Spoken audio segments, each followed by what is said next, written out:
up, nerds? This is Dee. And this is Shelby. And welcome to Bumpin Gums. All right, so that was smooth. like we talked about last week when we released the episode, Bumpin Gums is a big, long info dump. Actually, not long, but it's like a 20-minute info dump of just whatever information that we were interested in. Yeah. For this particular month of January, we are doing observances and like holidays and shit. Yeah. And things that took place in the month of January.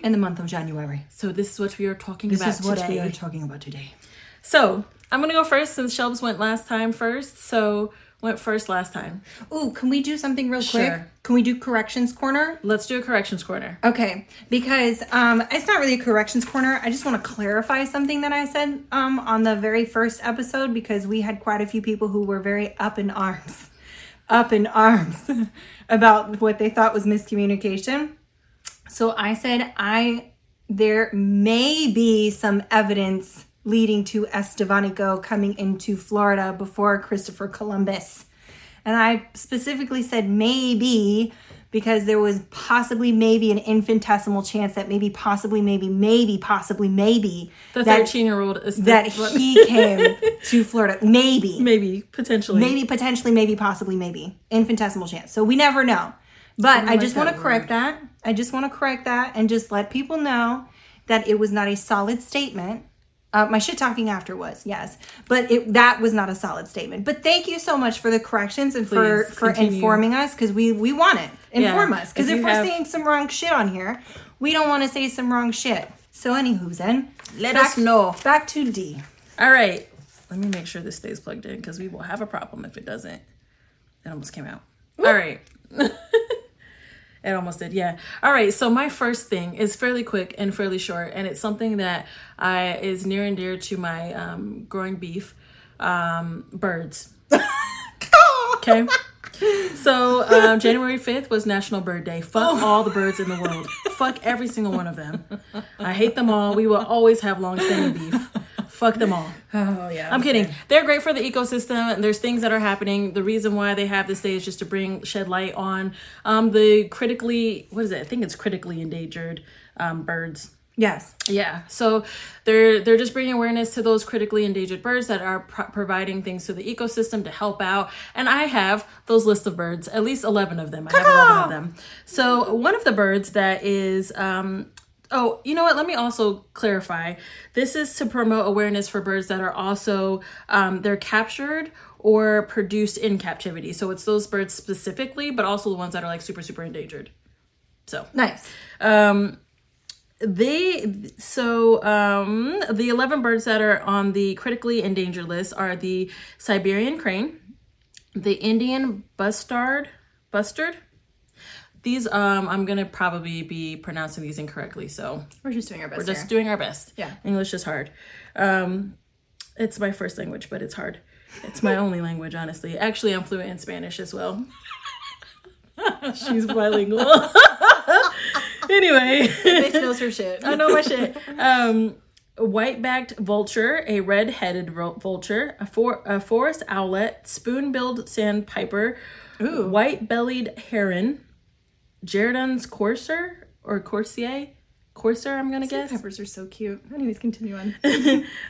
Bengal florican. I am doing this without my glasses. The fact that I'm reading this is amazing.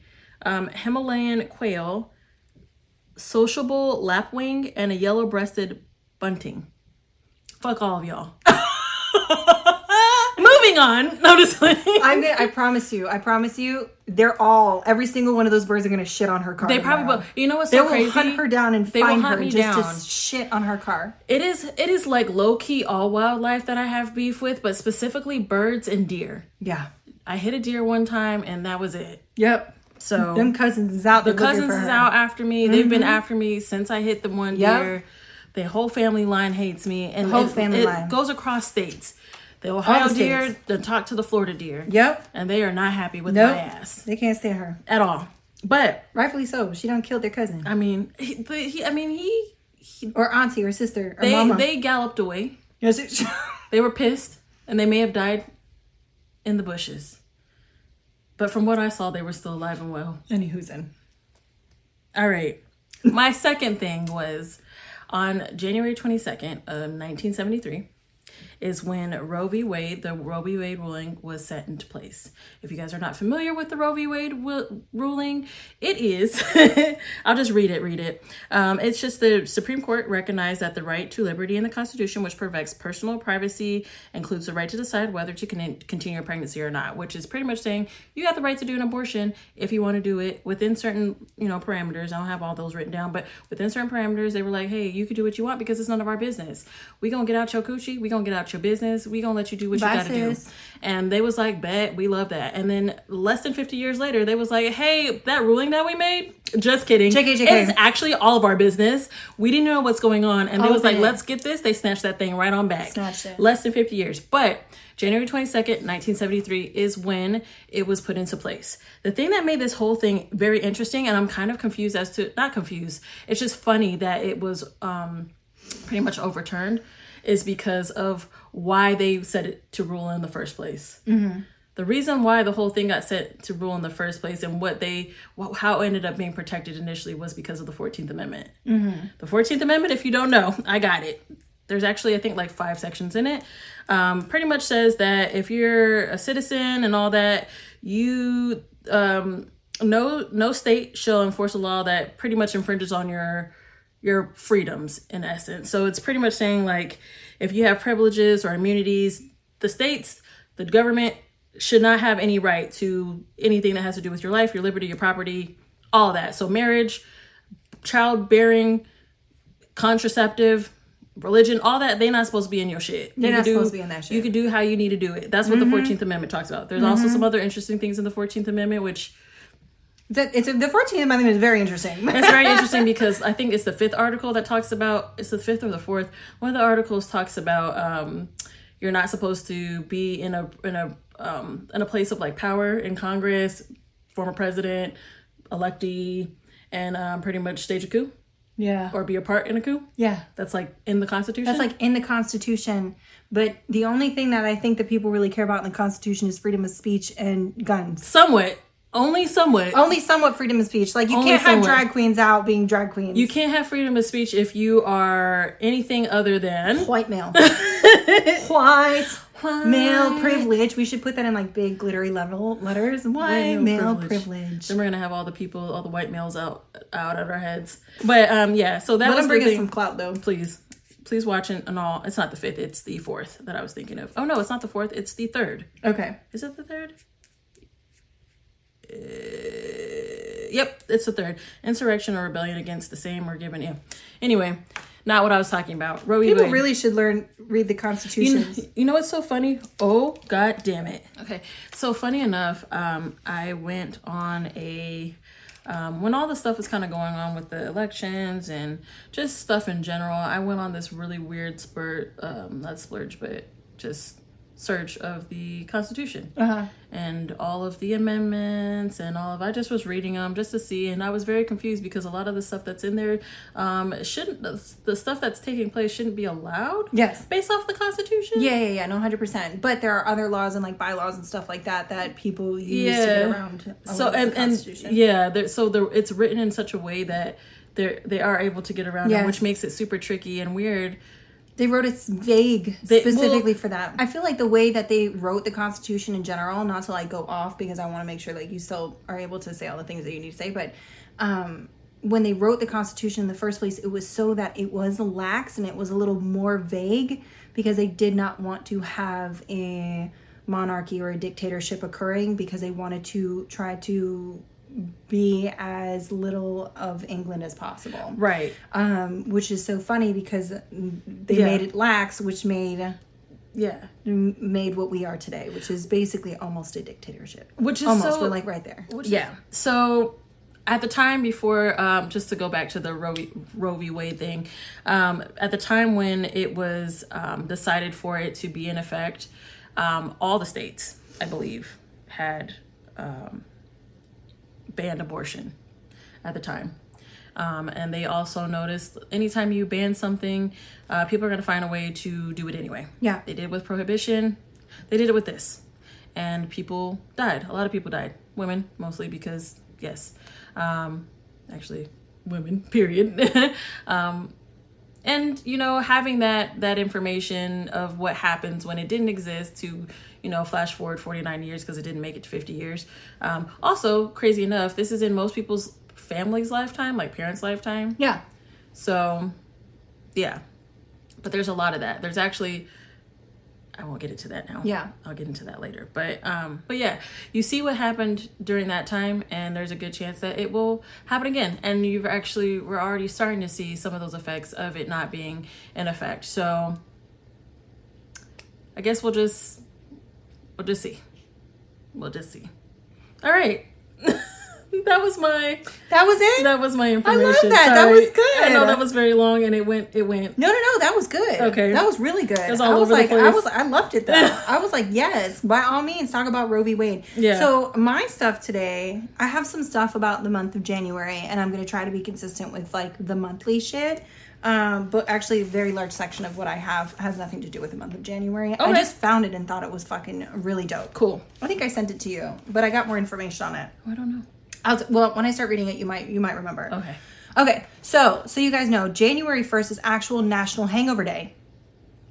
That makes sense. It is we have a National Hangover Day. We drink too much, y'all. We shouldn't have a National Hangover Day in recognition of the fact that everybody got fucked up on the 31st. Can we just talk about how we have a National Hangover Day to go with the national or the dry month? Yeah.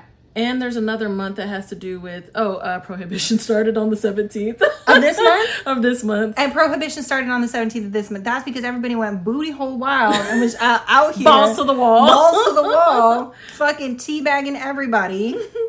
I'm sorry. I just thought of the Boston Tea Party, and then I thought of teabagging, and then it just kind of flowed from there. But anywho then. I was actually on that same path when you said teabagging. Really? I was like, Boston Tea Party.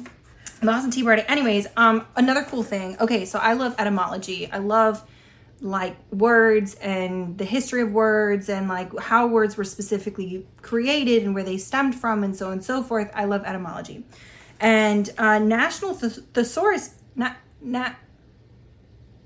National Thesaurus Day is celebrated on January 18th in honor of Peter Mark Roget. I'm going to say Roget, the creator of Roget's Thesaurus. The day also celebrates the usefulness of thesauruses and the diversity of the English language. January 18th is the actual birthday of Peter Mark.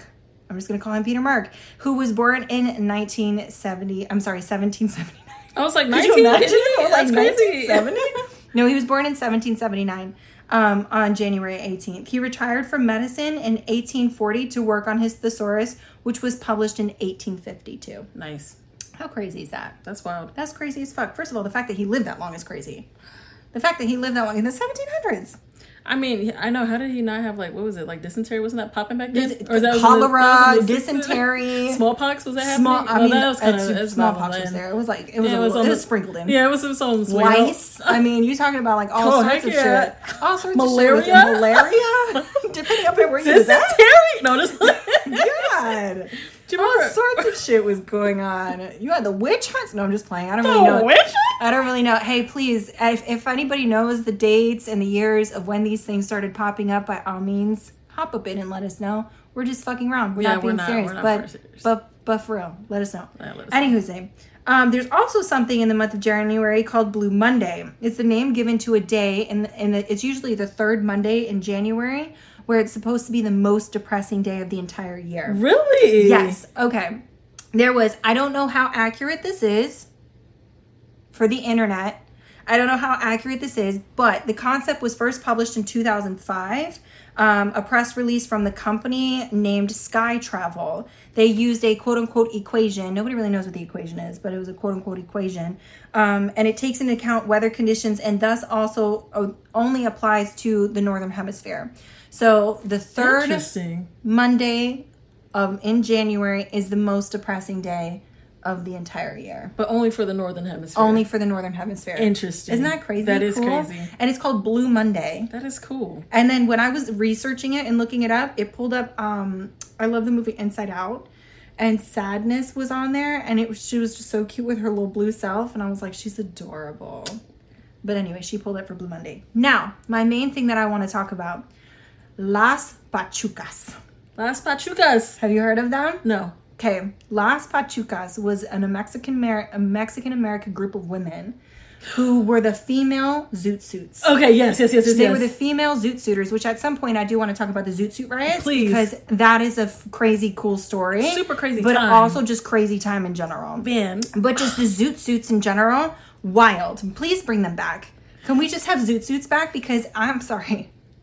Anybody in a suit just looks great. Like but that zoot woman, suit specifically? But zoot suit specifically, because it was all sorts of different colors. And then bright they were just beautiful. like, the way that they were structured was so different. It was just so different with like the it was the just padding, so the length cool. of the jacket, the pants, the width of the pants. With like, the shoes. And the hats. The hats. That's where it was at. Zoot suits was where it was at. Anyways, okay, so Las Pachucas is the female counterpart of the Pachuco, were Mexican-American women who wore zoot suits during World War II, also known as cholitas, slick chicks, and lady zoot suiters. The suit was a symbol of rebellion due to the rationing of cloth for the war effort. Wearing the longer and loose-fitting jackets and pants was therefore seen as being unpatriotic. These women were jailed for having they actually were in the zoot suit riots. But they were actually jailed for having brass knuckles, knives on them. These women painted their eyebrows in a very arch sort of way. They had big pompadours, like big hair, and they wore these sleek suits, and they was just out here killing it. Literally killing it. They was just the best. The zoot suit was the most salient identifying feature of Pachuquism, a Mexican-American youth subculture. This subculture emerged during a time of increased racism and the fight for Mexican-Americans' right and equality within America, or American society. Both men and women wore the fingertip coats, but for women, it became more than just a style. Pachuca gangs like the Black Widows and Slick Chicks, there's actual whole gangs. And these women, I'm going to send you like pictures so maybe we can put them up. These women were just gorgeous. Just a fucking fabulous out here, ready to just cut some throat. Like, I loved it. I was like, I want to be a Pachuca. I'm not Mexican American in any way, but I'm just obsessed with these women. So anyways, they wore black draped jackets, tight skirts, fishnet stockings, and heavy emphasized makeup were ridiculed in the press. This was not just the case for Pachuca women in gangs, but Pachuca women in general. Participation in the movement was a way to openly challenge conventional notions of feminine beauty and sexuality, especially in Mexican culture. Because during that time, Mexicans get so much shit all the time, even to this day, and they are the hardest working, sweetest people that I've met. Like, a lot of them are very people in general are just assholes in any race, and any fucking race, and we could get murdered. Like, you know what I'm saying? Like, we can die by the hand of anybody, primarily women, but we can get die by anyone. But these women were just like, Mexicans in general, but like Mexican women were, just fucking tormented during that time. And so for them to like step up and be like, nah, y'all not fucking with us, it's crazy cool. So anyways, Las Pachucas or Cholitas were the, I already said that. They were involved in much of the violence surrounding the Zoot Suit riots, often in the documentation being seen throwing things and yelling at law enforcement. Love them. My favorite people. Las Pachucas were unique in relation to their Pachuco counterpart because of their newfound sexual and cultural identity within both their own Mexican-American communities and Americanist societies. Las Pachucas feminized the masculine style of dressing, because back then during that time, they were not, like, women were supposed to wear dresses, long and things dresses like that covered them up completely. Pants was not for women. Thing. It was not a thing at all. Funny enough, I actually saw something recently, and I don't even remember what the year was, so I can't, if you guys know, please look it up. But there was a woman that was jailed because she decided to wear a swimsuit, fully covered, mind you, but it was too revealing, and she ended up being jailed for it. But she was still covered, but not enough. But like not enough. Like we were supposed to cover all of our body parts. Yeah. So for some, during the time of World War II, the wearing of the Pachuca style was a statement to the communities for their identity. For others, it was a symbol of rebellion. So it was definitely like they was out here in these streets being like, don't fuck with us. Oh, God, their eyebrows were just so perched. I loved it. It was like up to the hairline. Anyways, anywho's in. The emergence of the coverage and documentation of La Pachucas, as well as the appearance of female Pachuco Pachucos coincided with a dramatic rise in the delinquency rates among girls aged between 12 to 20. After the Sleepy Lagoon case, which I'm going to actually talk about another time. It's actually a very cool case. But during the case, Pachuca women were involved, and like their Pachuca counterparts were not given due process. So they were just thrown into jail. They were not given a trial. They were not giving anything. They were just like, this is what's going to happen to you, which happens. Anyways, let me not. During the time of increased discrimination against Mexican Americans and Mexican culture, this inclusion of Pachuca women complicates their potential status as patriotic Americans. Pachuca women face both backlash from their own communities for their newly sexualized styles and contributions to the riots, but also the Anglo communities felt that Pachuca women were unfeminine and could never conform to or exude Anglo standards of feminine beauty due to their involvement in the movement. So they was like, basically Anglo means just white people. I'm just going to say Anglo means white people. And like white people were like, no, you guys can't be a part of this shit because y'all dress like that. And like a lot of like Mexican women and like their culture and like their beauty standards and stuff still are exuded to this day. I was going to say that. So I'm glad that you, and the face and all of that, the hair, the big hair, it is still very much a part of the culture to this day. And it's actually really cool to see. And the Pachucas are the one that kind of started that whole movement. That's dope. Isn't that cool? That is really dope. That's fucking dope. Yeah, it is. I was like, yo, this is crazy. That is super cool. This is wild. That is super, super cool. Has nothing to do with the month of January though. So thank you for my TED Talk on the Pachucas. I mean, it's still really, it's really cool. Yeah. Very, very cool. Right. That's dope. All right. Well, yeah. Thank you guys for tuning in to another episode of Bumpin Gums. Thanks for being here. Until next time. Bye. Bye.